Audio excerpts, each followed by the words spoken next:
Okay, we've been talking about the scientific method. Let's move on to a more specific part of the scientific method, which is scientific theory. It's important to note that there are two common uses of the word theory. The everyday or colloquial use of the word refers to a guess or speculation. For example, my 5-year-old, when he was 5, once had a theory that my 2-year-old was very ornery because he had a robot inside of his body. This guess or speculation is actually more like a hypothesis, not a theory. So people actually use the word theory a lot when they should say hypothesis, okay? Especially when we're talking about understanding the term theory as it's used in science. So the scientific use of the word theory is an explanation of natural phenomena supported by a reliable body of data. When a person says just a theory, they actually mean just a hypothesis. Again, there's a popular misconception that a theory is nothing more than conjecture or a hunch, but this is not true. In science, theories are explanations of relationships between natural phenomena. So theories actually explain things. They're beyond the formation of a hypothesis.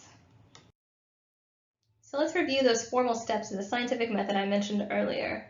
Question, research and observe, form a hypothesis, test the hypothesis and collect data, analyze the data, interpret the data and accept or reject your hypothesis, publish the data and retest.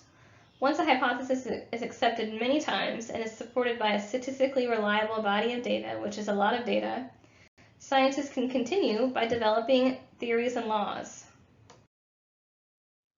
Okay, I mentioned that in everyday language, people often misuse the term theory. They actually mean hypothesis. Let's go on and further define and understand the difference between a hypothesis and a theory. A hypothesis is a question which can be tested. It is a statement about the world which makes testable predictions. For example, with the robot theory of my younger son having a robot in his body, we could take an X-ray or something like that, collect data on him, and determine that no, he does not have a robot in his body. Okay? A theory is a hypothesis which has been tested and supported with empirical data. Theories usually concern broader, more universal views than hypotheses, which have a narrower focus and deal with more specific relationships between phenomena. So I'm going to use a very simple example, going back to the robot hypothesis. Let's just say the question was, do humans have robots inside their bodies? We can X-ray a bunch of humans and determine that that's not a thing. That wouldn't mean we developed a theory, but we would have been collecting a lot more data. And we can predict with that data that humans don't have robots inside their bodies, thanks to the support of all the data we've collected. So, again, a theory has enough empirical support that it can be used to make predictions about the world.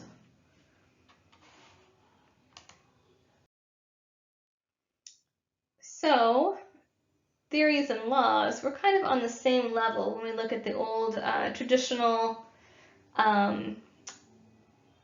scientific method kind of pattern, okay? But theories and laws are both widely accepted, but they do different things. So a scientific law is a conclusion which has been proven by many experiments and observations over many years and is universally accepted among scientists. A scientific law expresses a statement that a specific phenomenon will always occur if certain conditions are present. A scientific theory can include scientific laws, but a scientific theory is not a law in waiting, because those two concepts do different things, or they predict different things.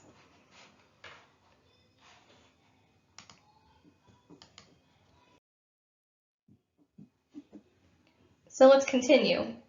You could say that laws are used more often with mathematical statements, such as in physics, and that theories are used more often in biology. This is probably due to the problem of explaining all the complexities of life with mathematical terms. You could also say that theories explain how the world works and laws explain what the world does. This is important, both theories and laws can be rejected or disproven with empirical data. Okay, this is the end of our lesson. In conclusion, you should understand what anthropology is, physical anthropology, the scientific method, and what a scientific theory is. I hope you enjoyed the lesson.